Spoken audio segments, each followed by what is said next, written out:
Hi guys, இன்றைக்கி ஒரு சின்ன விஷயத்தை நான் இந்த வீடியோ மூலிமா உங்ககிட்ட ஷேர் பண்ணிக்கணும்னு இருக்கேன். நான் ஒரு வாட்ஸ்அப் குரூப் தொடங்கியிருந்தேன். அதில் வந்து என்னோட ஃபாலோவர்ஸ் வந்து கொஞ்சம் பேர் ஜாயின் ஆகிட்டு இருந்தாங்க. அவங்ககிட்ட நான் கோஆர்டினேட் பண்ணும்போது நான் ஒரு சில கொஸ்டின் கேட்டிருந்தேன். இப்போ ரீசெண்டாக என்னோட வீடியோ எப்படி இருக்குது ப்ரோ, ஏதாவது சொல்ல விரும்புறீங்களா அப்படின்னு கேட்டதுக்கு அவங்க என்ன சொன்னாங்க அப்படின்னா, உங்களோட வீடியோ வந்து ஓகே தான் ப்ரோ, எல்லாமே நல்லா இருந்தது. பட் இப்போ ரீசெண்ட் டைமில் வந்து நீங்கள் அட்வர்டைஸ்மெண்ட்டை ஃபோக்கஸ் பண்ணுறீங்களோ, நீங்களும் பழைய எல்லா இன்ஃப்ளூயன்சர் மாதிரி ஆகுறீங்களோ அப்படிங்கிற மாதிரி கேட்டாங்க. ஸோ அதுக்கு ஒரு டீட்டெயில்ஸான ரிவ்யூ அவங்ககிட்ட நான் கொடுத்துட்டேன். இருந்தாலும் இப்போ நான் உங்ககிட்டயே நான் அதை சொல்கிறேன்.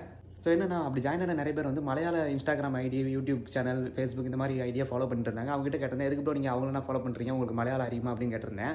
அவங்க வந்து மலையாளம் தெரியுமா தெரியாதோ இல்லை ப்ரோ, இங்கே இருக்கிற சில மார்க்கெட்டில் உள்ள ஆஃபர்ஸ்லாம் தெரிஞ்சுக்கணுங்கிறதுக்காக அவங்கள ஃபாலோ பண்ணுறோம் அப்படின்னு சொன்னாங்க. தென் அவங்களுக்கு அது காசு கிடைக்குமா, அது உங்களுக்கு தெரியுமா கேட்டதுக்கு, என்ன ப்ரோ சொல்கிறீங்க அப்படின்னு கேட்கும்போது நான் எக்ஸ்பிளைன் பண்ணேன்.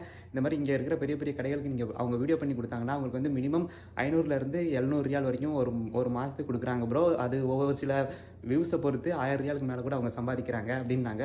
அப்படி அப்புறம் அவங்க ஷாக்காகி கேட்டாங்க. தென் நீங்கள் என்னைய மட்டும் எப்படி நீங்கள் சொல்கிறீங்க அப்படின்னு கேட்கும்போது, இல்லை நீங்கள் ரீசெண்ட் டைமில் சின்ன சின்ன கடையெல்லாம் ப்ரொமோட் பண்ணுறீங்களா, காசு வாங்கிட்டா இல்லை காசு வாங்காமல் அப்படின்னு கேட்டாங்க. நான் காசு வாங்கிட்டு உங்களுக்கு பண்ணுறேன்னு உங்களுக்கு தெரியுமா அப்படின்னு நான் சொன்னேன்.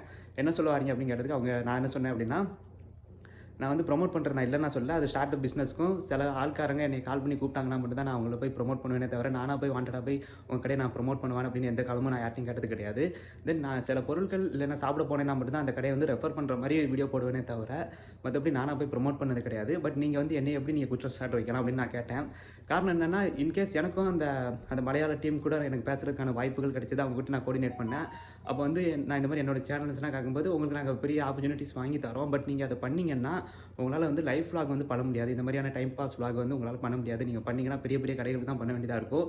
யோசிச்சுக்கோங்க அப்படின்னு சொன்னாங்க. எனக்கு நல்ல ஆஃபர் தான். எனக்கு மந்த்லி சம்பளம் மாதிரி ஒரு கிடைக்குன்னு வச்சுக்கோங்களேன். பட் இந்த மாதிரி லைஃப் விளாக் சின்ன சின்ன விளாக் என்னால் பண்ண முடியாது. அதையும் நீங்கள் யோசிச்சுக்கோங்க. என்னால் இன்ஃப்ளூயன்ஸ் பண்ண முடியாதுன்னா இல்லை, எனக்கு அந்த திறமையிலேருந்து எல்லாமே இருக்குது. பட் எனக்கு போதுமானது இதே போதும் அப்படிங்கிற ஒரு மனநிலையில் இருக்கிறேன். பட் நீங்கள் என்னை தப்பாக புரிஞ்சிட்டு இருந்தீங்கன்னா அது உங்களோட தனிப்பட்ட விருப்பம். அதை நான் ஒன்றுமே சொல்ல முடியாது. தென் அந்த வாட்ஸ்அப் குரூப்பில் ஜாயின் ஆகணும்னா நீங்கள் எனக்கு மெசேஜ் பண்ணுங்கள். அந்த குரூப்போட லிங்க் அனுப்புகிறேன். அது இல்லாமல் கமெண்ட்டில் போட்டிருக்கேன், ஜாயின் ஆகிக்கோங்க. இதே மாதிரி கோஆர்டினேட் பண்ணிக்கலாம். டாடா.